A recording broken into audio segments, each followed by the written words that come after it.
Welcome to Gen Z Creative, where the future is born. Today, we're diving into another episode exploring the life of Top G, aka Andrew Tate. If you haven't already, please like our page. It helps us tremendously. Without further ado, let's get started. Andrew Tate, hmm you've shared a whole stack of sources with us, articles, notes, research that offer some specific and, frankly, often surprising insights into how this whole journey has unfolded. Yeah, especially looking at how he and others, perceive how these challenges are navigated. Yeah, And our role here, it's pretty simple, really. We're guides. We're here to guide you through this specific material. Right. We're going to pull out the most important nuggets, the key insights, maybe some surprising facts presented within these sources about his experiences. The public backlash, the legal stuff, managing that public face. And how it all ties back to his brand and business according to these sources. Precisely. And just to be super clear up front, we are purely reporting on the content and perspectives we found in the material you provided. Yeah, no endorsements here. None at all. This isn't about us taking sides. It's about understanding what these specific sources are claiming. What are the lessons, the insights they present about navigating controversy today, seen through this particular lens? Okay, sounds like a plan. Let's get started then.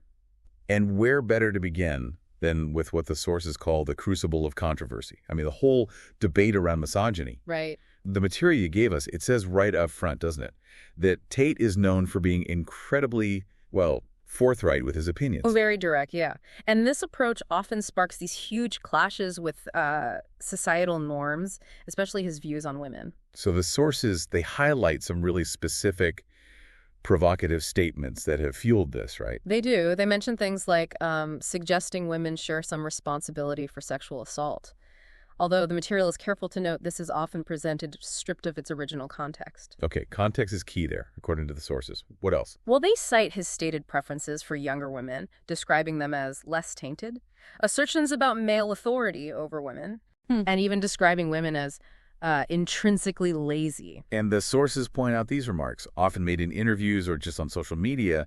They basically became immediate ammo for critics. Oh, absolutely. This is where, according to the material, the backlash became incredibly swift and intense. How so? Well, the sources detail how feminist organizations, media outlets, social justice activists, they didn't just criticize, they mobilized. Mobilized how? They accused his rhetoric of promoting, a culture of misogyny. Some even argued it fostered violence. Wow, and the material suggests his words were really put under a microscope. Heavily scrutinized, yeah. And sometimes, according to these sources, taken out of context specifically to justify getting him removed from platforms, YouTube, TikTok, Instagram. The argument being? The argument presented by his critics, as laid out in the sources, was that his content was harmful, that it pushed what they termed toxic masculinity. And this had real-world ripple effects too, didn't it? The Yeah. sources mentioned schools. Yeah, educational institutions, places like the UK, Australia, they initiated efforts, citing concerns about his potential impact on how young men perceive gender roles. It's fascinating how this created such a sharp division in public opinion, based on what these sources say. Definitely. On one side, you had people applauding his, let's say, unfiltered perspective, saw it as refreshing. Or the other. Just as many, maybe more, condemned him, saw him as, an adversary to gender equality. The sources also cover his defense, right? Mm-hmm. Those interviews that sometimes turned into verbal battles. Yeah, sparring matches is a good way to put it. He'd defend his statements, arguing they were based in reality, not malice. He maintained he loves women isn't sexist. But the sources note a counter-argument there. Right. Critics, according to the material, argued this affection seemed conditional, like contingent on women fitting into very traditional, maybe even subservient roles. And then, as the sources point out, things escalated even further. The allegations of human trafficking and rape surfaced, which he strongly denied, of course. Yeah, that really entangled him even more deeply in these ongoing debates about his character and influence. It added a whole new, very serious layer. Okay, so looking back at this whole firestorm through the lens of your sources, what are the big lessons they pull out? Well, first and foremost, they emphasize how profoundly words impact public perception, and that directly hits reputation, business, everything. Right. It's not just abstract talk. Not at all. The sources stress the critical importance of being aware, not just of what you say, but also how it's likely to be interpreted, especially now. In the digital age, yeah, messages get amplified, dissected instantly. Exactly. So strategic communication becomes absolutely vital, according to this material. And the sources are clear. This isn't necessarily about censoring yourself. No, not self-censorship in their view, but about understanding that your message can be twisted. It can be misappropriated, turned against you. It really highlights the power of language, doesn't it? How quickly someone can go from being influential to being, well, an outcast if they're perceived as promoting hate or inequality. That's a key lesson presented here, yeah. The sources also frame this as a lesson in resilience, interestingly. Resilience, how? Well, how do you stand by your convictions while still acknowledging the impact your words have on others? They talk about learning to handle criticism, whether you see it as a chance for self-reflection or just purely as something to defend against. It's described as a delicate balance in the sources, isn't it? Authenticity versus responsibility. That's the tightrope walk they mention. Your rhetoric, if you're not careful, can end up defining you more than your actions. So the takeaway is, Ultimately, the sources suggest while you can't control how others interpret your words, you can control your response. How you learn, how you adapt, and how you keep shaping your own narrative, especially when you're under that intense spotlight. okay, moving from the, let's say, court of public opinion to actual courtrooms. Let's look at what the sources call the ironclad reality, the legal entanglements. Right. And the material you provided, it describes this journey through the justice system, not just as a challenge, but as a full-blown war on multiple fronts. Strong language. Very strong. Where does it start, according to the sources? The central event they focused on kicks off in December 2022 in Romania. That's when he and his brother, Tristan, were arrested. And the churches were. Serious ones. Yeah. Human trafficking, rape, and forming an organized crime group.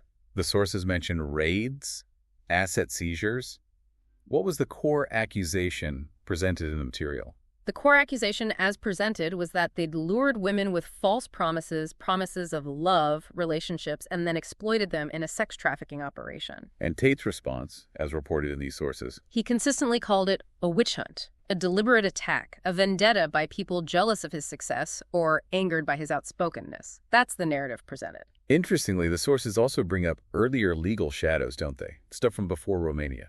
They do. They point back to his time on Big Brother in the UK back in 2016. He was kicked off after a video surfaced. Some interpreted it as suggesting assault, though, importantly, no charges were ever filed related to that incident. And there was more in the UK later. Yes, the sources mention a 2019 investigation also in the UK involving similar allegations, rape, physical abuse, but again, the Crown Prosecution Service decided not to prosecute. Lack of sufficient evidence was the reason cited.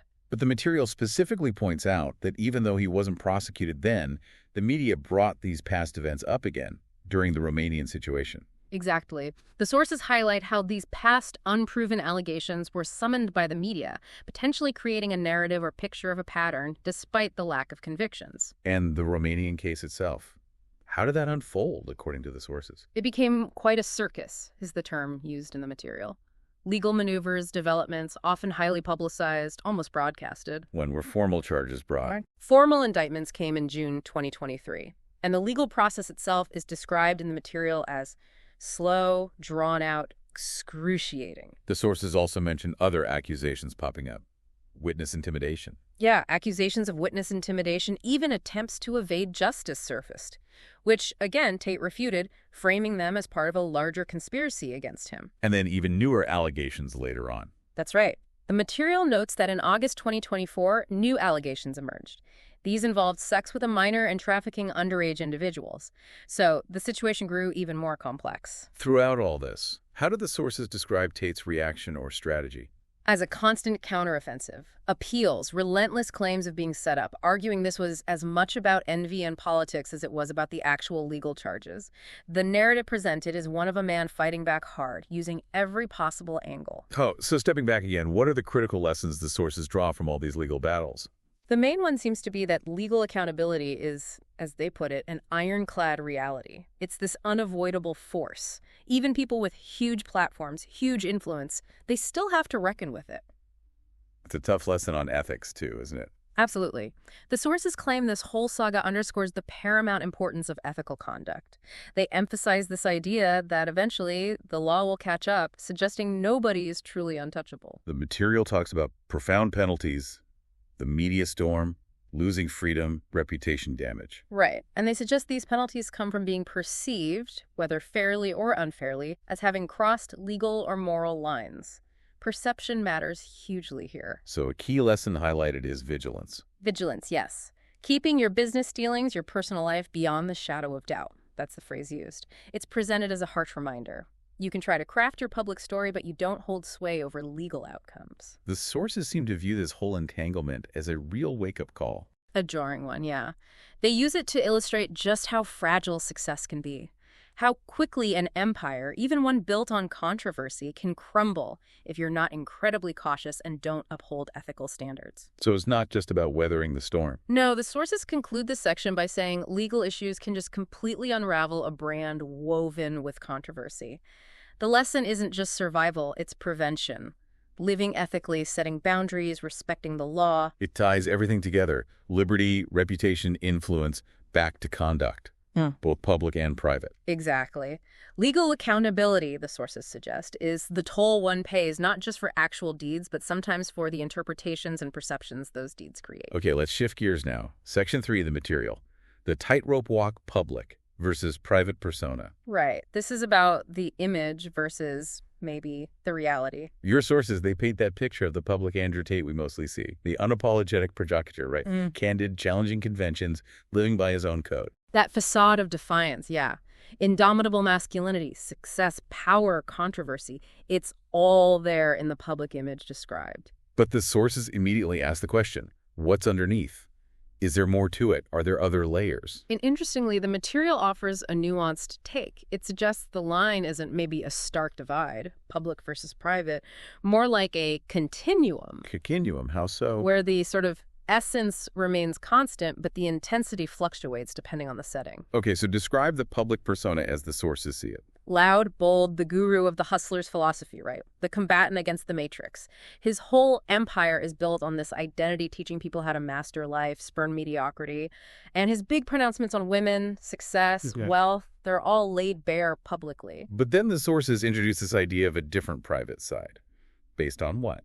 Based on accounts from people who claim to know him. They speak of another dimension. There are mentions, whispers really, of potential vulnerability. Moments where the mask might slip, suggesting he grapples with inner shadows. But the voices aren't all saying the same thing. No, the material highlights conflicting views. His former bodyguard, Bogdan Stancu, is cited suggesting a discrepancy maybe less brash, possibly compassionate beneath the bluster. Than the other side. Critics and some former allies, according to the sources, paint a picture of manipulation.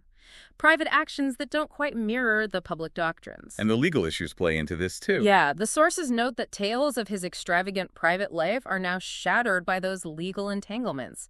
It casts a darker light, suggesting his private existence isn't just glamour, but also involves scrutiny and suspicion. So what lessons do the sources pull from this public-private dynamic?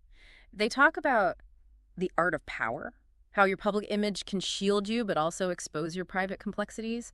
It's about the strategic use of a persona. And managing that persona is like a tightrope walk, according to the sources. High up under intensely judgmental eyes. One wrong step. The real challenge then, as the material sees it, is trying to preserve some authenticity while you're constantly under that microscope. Exactly. And what's really striking is the power the sources attribute to perceived authenticity. Perceived authenticity. Yeah. The material claims that how authentic people believe you are can wield just as much power, maybe even more, than genuine authenticity, because the public connects with what they see, what they believe. But that perceived authenticity, it's a double-edged sword, according to the sources. Definitely. It can forge loyalties, ignite movements, but it also draws immense criticism, legal scrutiny, personal trials. The sources highlight the high cost. What kind of cost? The relentless pressure to perform, to never show frailty, to basically be the image even when you're alone. So the sources view this whole public versus private thing as a kind of performance. Of a performance, yeah. Where a misstep can herald your downfall. They argue your private deeds ultimately fortify or crumble the public empire you've built. So the profound lesson here as presented in the material. Is that in the eyes of the world, your public persona essentially becomes your identity. You can't dictate how it's interpreted or the ripples it creates. They call it a dual-edged sword. Right. The perpetual act, the ceaseless struggle to harmonize the public facade with the private self, always knowing the public might try to rip away the veil. It's a constant tension. Okay, let's move into the digital realm now. Section 4. Digital tempests, social media firestorms. Ah, yes, social media, described in the sources as both a battlefield and an amphitheater for Tate. The material points straight to the impact of those social media bans, right? Instagram, TikTok, YouTube, initially Twitter too. Big impact. Being kicked off for those incendiary remarks wasn't just losing presence, the sources say. It severed a direct line to his followers, his audience. And the sources suggest these bans weren't random. No, they suggest the bans were part of a narrative, maybe even orchestrated by media, feminist organizations, others who clashed with him, using what the sources term cancel culture as a tool to mute him, diminish his influence. The material uses the word onslaught. It does. Describing hashtags like #BenAndrewTate or #Tate is toxic proliferating, pushing for deplatforming, accusations flying, propagating misogyny, hate, toxic masculinity. And his statements were heavily scrutinized in this context. Absolutely. Often stripped of context, the sources claim specifically to stoke outrage and fuel the calls for bans. But then on platforms like Twitter, where he was later reinstated after the Elon Musk acquisition, what happened then, according to the sources? His supporters rallied. His adherents really came to his defense there. The controversies, in their view, got reframed. Reframed how? As a stand for free speech, a bulwark against the tyranny of cancel culture as they saw it. His supporters actively countered the narratives, depicting him as, a misunderstood visionary, not a villain. A really critical point the sources bring up here is about information versus misinformation, and the speed. Crucial point. His arrest in Romania in 2022, they say, created a perfect storm of digital furor. Perfect storm. Misinformation spread like wildfire. False claims about his release, whispers of conspiracies. It all went viral very quickly. And the truth got lost in the noise. That's what the sources suggest. Obfuscated by the sheer volume of public opinion, conspiracy theories, and what they call the matrix of perception that social media weaves. So the profound lesson from this, according to the material, is that social media magnifies everything, truth and falsehood alike. It turns public sentiment into a powerful weapon, or conversely, a shield. You have to understand the velocity. Yeah, the speed is incredible. Social media elevates or devastates so quickly. Messages get twisted, character assassinated by viral posts. So the lesson, according to the sources, is mastering navigation, using strategic communication, knowing when silence is powerful, crafting every response meticulously. Then recovering from these digital scandals, what do the sources say about that? It demands resilience, first off, and understanding how to repurpose platforms, even ones that banned you. Transparency when it's beneficial, and really capitalizing on loyal supporters to counterbalance negative campaigns. The strategy described wasn't about backing down, was it? Not at all. The sources describe his strategy as engage, confront, never retreat from one's truth, or maybe because it ignites more controversy. So the claim is, this approach showed you can push back against cancel culture. Right. That you can succumb, or you can try to subvert the cancelers by intensifying your message, showcasing fortitude. That's the perspective in the sources. The significance of strategic communication in this era just seems immense based on this material. It's huge. Discerning when, what, how to express thoughts, exploiting every instrument, direct interaction, narrative content. The lesson seems very stark. Your reputation can be sullied by a single tweet. Exactly. So, mastery of managing your persona, steering your narrative, it's beyond just survival, the sources argue. It's about flourishing amidst turmoil, converting controversy into an opportunity to solidify your identity, your stance. Okay, let's look now at Section 5, the forging of an empire, the impact on his brand and business. Right. And a core idea here in the sources is that every tempest he's faced has actually sculpted the empire. Sculpted. Yeah. The material frames controversy as the crucible in which true greatness is forged. It suggests that the headlines, the bans, the legal skirmishes, they were all trials, and his brand, according to the sources' claim, emerged victorious. How did the social media bans impact the brand and business, according to these sources? They seem like a huge blow. Initially, maybe, but the sources argue the belief they could mute him failed. Instead, it magnified his voice. How so? His followers, the sources say, knew where to find him. They actively sought him out on platforms like Rumble, which is presented in the material as a place where freedom of speech is not just rhetoric, but reality. So the move to Rumble is seen as Strategic brilliance, according to the sources. An offensive strike, not a retreat. His Tate speech channel reportedly attracted nearly 1 million followers there. so what could have been a setback became lucrative. A lucrative pivot is the term used, earning from Rumble views. The lesson drawn here by the sources is clear. Adapt or perish. His adaptation, they claim, turned challenge into opportunity. What about Hustlers University? That was his big thing, right? How did the bans affect that, based on the sources? It was flourishing, yeah. Over 80,000 members when the ban struck. He closed it down Closed it. temporarily, then relaunched it as the real world. The sources describe this not just as rebranding, but a renaissance. A renaissance. How? By affirming, they argued, that his business model wasn't dependent on a specific platform or even a name. It was about the intrinsic value, the transformative knowledge it offered. So again, catastrophe turned into victory, according to this narrative. That's the claim, proving you must evolve or be left in the dust. And the legal battles, human trafficking, tax evasion mentioned here. Yeah. How did they impact the branded business? From the source's perspective, surely that hurt. The sources argue that while these were intended to break him, the adversity actually fortified him, made him stronger in the eyes of his followers. Fortified him how? That seems counterintuitive. The argument presented is that each court appearance, each negative headline, paradoxically amplified his notoriety. It drew more eyes and ears to his brand, his teaching. And his other businesses, like the casinos? His casino business in Romania, the material claims, endured and even flourished. Why?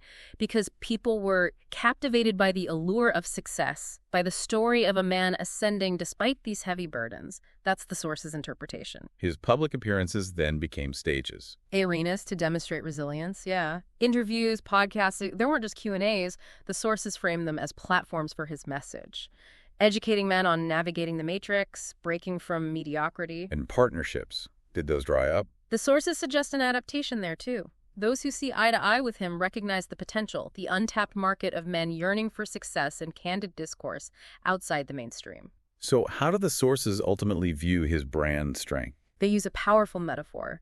The personal brand is a fortress, and controversy is the dragon attacking it. Most brands, they claim, collapse because they're built on shifting sands of public favor. But his brand Is built on bedrock, they argue.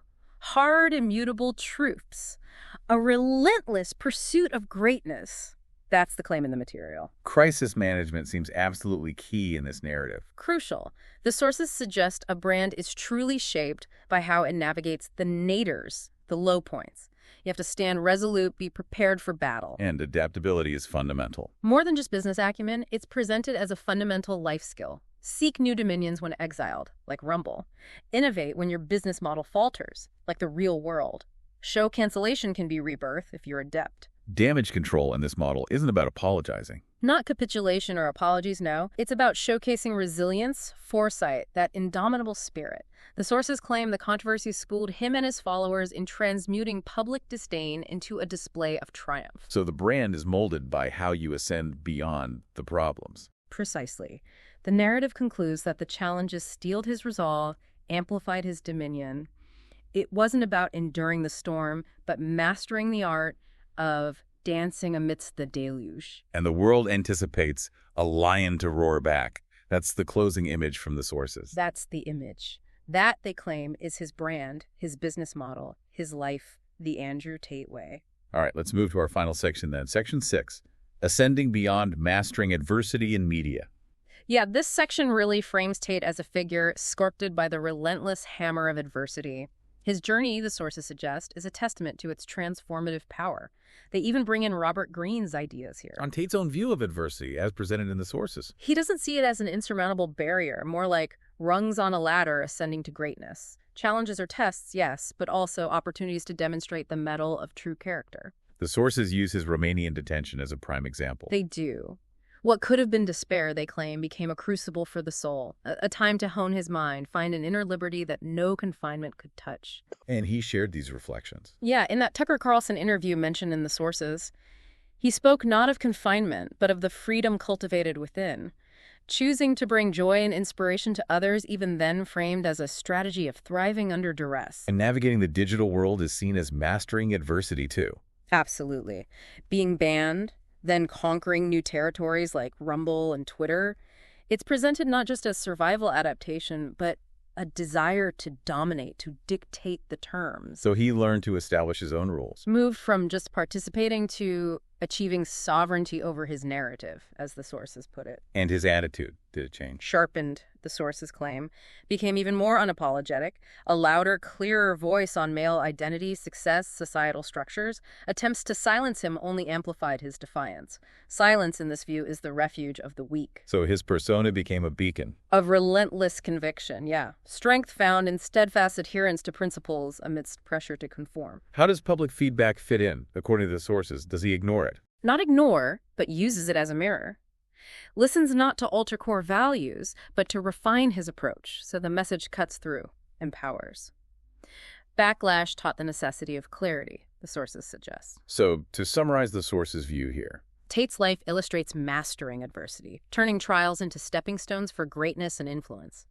The true stage for transformation isn't public approval, it's the crucible of adversity itself. Adversity gives the chance to forge a superior self. the journey is always forward, fueled by resilience. Exactly. Trials and setbacks become beacons for achievement. The wisdom presented. Adversity is to be mastered, not just endured. And adaptation aims at domination, not just survival. That's the key distinction made. Public feedback is a treasure trove of insights. Criticism reveals chinks not for patching, but for strengthening. Outmaneuvering, turning critique into self-improvement fuel. The essence is evolution, then. Harnessing the winds, even storms, to propel forward. Challenges add layers, sharpen focus, enhance leadership.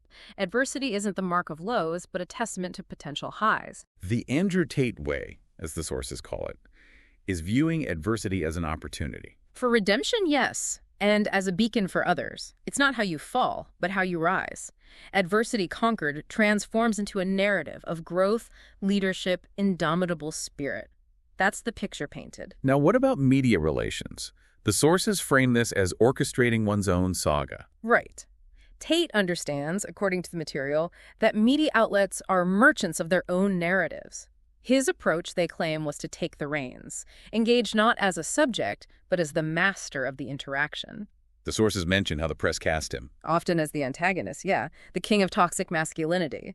His eviction from Big Brother, his arrest, all grist for sensational journalism. But Tate, the sources suggest, saw these as stages for performance. That BBC encounter is highlighted. As a key example, yes. Expected to be the quarry, he turned predator, the sources claim. Used the interview not just for self-defense, but to expose what the material describes as the media's superficial preparation and biases. So it was about upending the narrative. Turning a potential hit piece into a showcase of his acumen and resilience. That's how the sources frame it.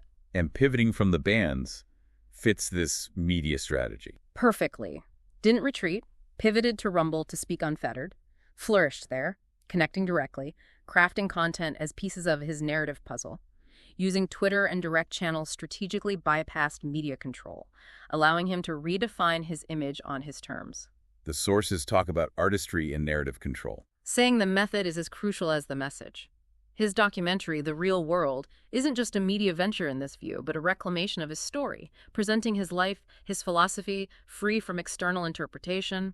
A bold statement. And he leveraged skirmishes, like with Greta Thunberg. Leverage them to amplify his voice, the sources claim. Controversy becomes opportunity again, turning a moment into a testament of his philosophy, his defiance against the matrix. So the source's view on the media landscape. Dual-edged sword.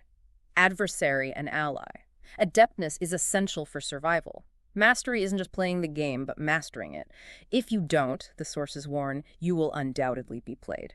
So mastering media relations means controlling the narrative, strategic orchestration. Engage, absorb, counterattack. Painting oneself through the media. Each interaction is a chance to sculpt perception, drive your story. But this approach invites backlash. Of course.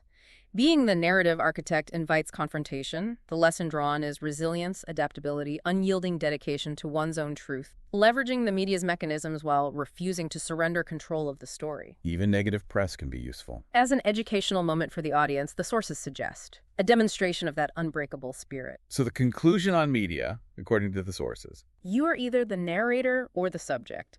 Tate chose storyteller, navigating it like a seasoned captain. The Andrew Tate way, the source's term again, is about dominating the media landscape, ensuring it serves his purpose, not his downfall, transforming the media beast into an extension of his will, using it to survive, thrive, shape, lead. So wrapping up this deep dive into the material you shared, Yeah. we've navigated through quite a bit. From the intense public backlash around Andrew Tate's statements, The labyrinth of legal challenges he's faced. to that complex dance between his public image and private self, Yeah. how he's handled those social media firestorms. And finally, the perspective presented in these specific sources on how all these experiences forged his brand, his business, and his whole approach to adversity and the media. We've pulled out those core lessons presented throughout the material. Yeah. The real power of words and how they get interpreted. The inescapable reality of legal consequences. That tricky tightrope walk of public image. The sheer speed of digital information and misinformation. The absolute necessity, according to these sources, of adaptability and resilience for brand survival. And that distinct strategy of mastering adversity and controlling your own narrative. And looking at these insights, drawn purely from your sources, you can see how they offer these broader perspectives, can't you? Definitely. They touch on navigating public perception in general, understanding media dynamics today, the consequences of communication. And that really complicated relationship between controversy, identity, and resilience in our modern world. So maybe to leave you with a final provocative thought drawn directly from the material itself. Go on. Consider the source's idea that perceived authenticity can sometimes wield as much power as genuine authenticity, or that other powerful framing. The controversy isn't necessarily the downfall, but it's actually about how you ascend beyond it. Yeah, what does that perspective really mean? For how you, the listener, interpret public figures and the stories they present in this digital age, something to chew on. Hope you enjoyed that episode. Like and share our page, and don't forget to smash that subscribe button. Catch you in the next one. Gen Z Creative.